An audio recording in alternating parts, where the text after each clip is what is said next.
This video is going to show you everything that you need to play a simple rock beat. I'll play the beat for you, and you can hear it, and I'll break it down and show you all the different parts that brings this together. 1, 2, 3, 4.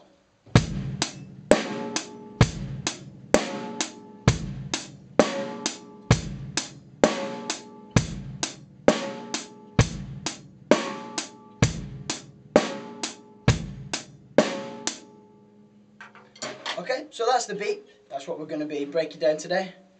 Now, the beat uses hi-hat, snare drum, and the bass drum. But before we start to actually get into this beat, we need to make sure we're comfortable sitting behind the drums. So that means having the stool at the correct height, or a height that's comfortable for you. So the way we can check that is by just sitting ourselves nicely, making sure we can touch the floor. Then secondly, putting our feet on the pedals. So our left foot on the hi-hat pedal, our right foot on the bass drum pedal. Now we should be able to reach these easily. If we can't, if we're stretching for them, then the stool's probably too high, you need to lower it a little bit. Similarly, if your legs are crouched up, you feel really tense and crouched, the seat's probably too low, so just higher it a little bit. We just need to be at a nice comfortable mid-level, so we can operate the pedals correctly. So just give the bass drum pedal a few kicks, just to make sure that feels, nice and easy and comfortable, nothing's tense. Okay, so let's get into the beat. So there's a few ways you can learn this. I'm going to show you a specific way that starts off with the hi-hat. We're going to play the hi-hat with our right hand. Okay, so we're going to start off by counting out a pulse.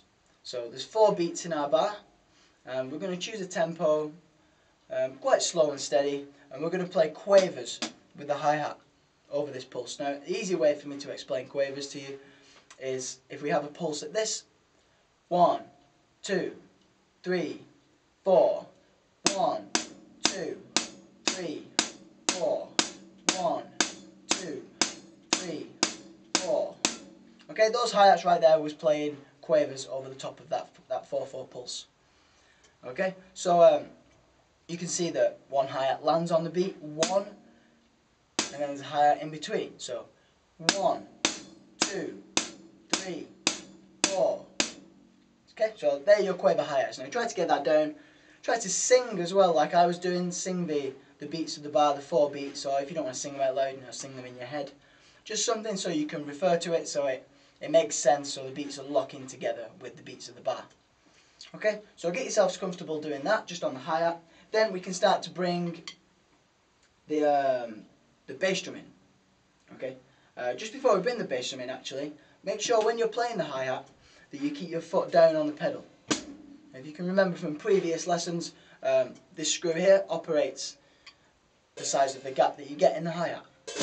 Okay, so if you do this, depending on how far you push the pedal down with your left foot, so if you push the pedal down quite far, you can see the sticks going through.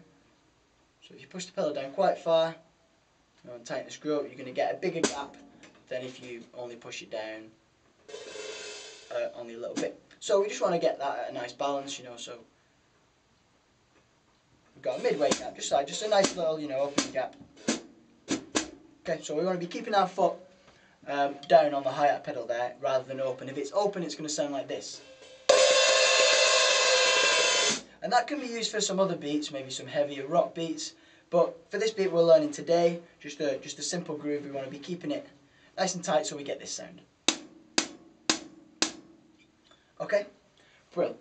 Right, so the next bit really, after the quaver hi-hat bit with the beat, we're going to bring the bass drum in.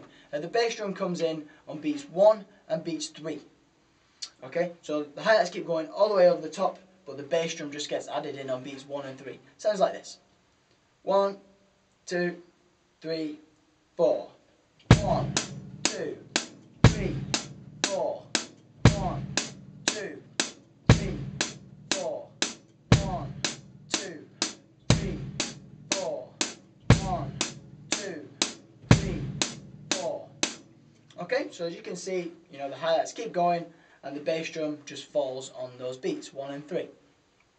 Okay, so try to get yourselves comfortable doing that. That's one part of our, it's kind of like a jigsaw, this beat. We're going to put different parts together to create the end thing. Alright, so get yourselves comfortable with that bass drum and the hi-hat together. Also, as you've noticed, as I've been doing, I've been counting myself in before we've been playing instead of just starting off playing. So it's good to get yourself knowing what the pulse is before you start. So just count a nice steady beat. 1, 2, 3, 4. 1, 2, 3, 4. Okay, so just get into the routine of trying to do that every time you start to play. This way we've got a good idea of firm idea of where the beat is. Okay, great. So after the bass drum and hi-hat, we're now going to do snare drum and hi-hat. So we're going to leave out the bass drum for now and just play snare and hi-hat. Now, obviously we've got both of our hands working. So the right hand, as we said, plays the hi-hat. Obviously that leaves our left hand to play the snare drum. Okay, now there's a specific positioning for this, and it is right hand over the top of your left hand, so left hand slots underneath. Okay, so we don't want our left hand going over and like that. That's not the correct position at all. It's not going to feel comfortable to play. So we need right hand on hi-hat, left hand snare drum goes underneath. Okay, so this is the position. And the snare drum now goes on beats 2 and 4. So whereas the bass drum went on 1 and 3, the snare drum's the opposite. Goes on beats 2 and beats 4. So it sounds like this. 1, 2, 3, 4.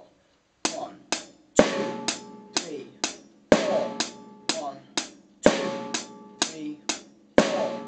1, 2, 3, 4. 1, 2, 3, 4.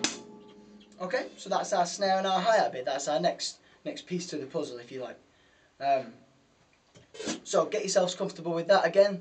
So we've got 3 steps so far. We've got just the hi-hat on its own, then hi-hat and bass drum, hi-hat and snare drum.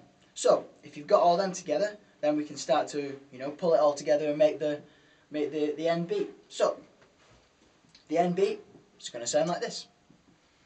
1, 2, 3, 4. 1, 2, 3, 4. 1, 2, 3, 4.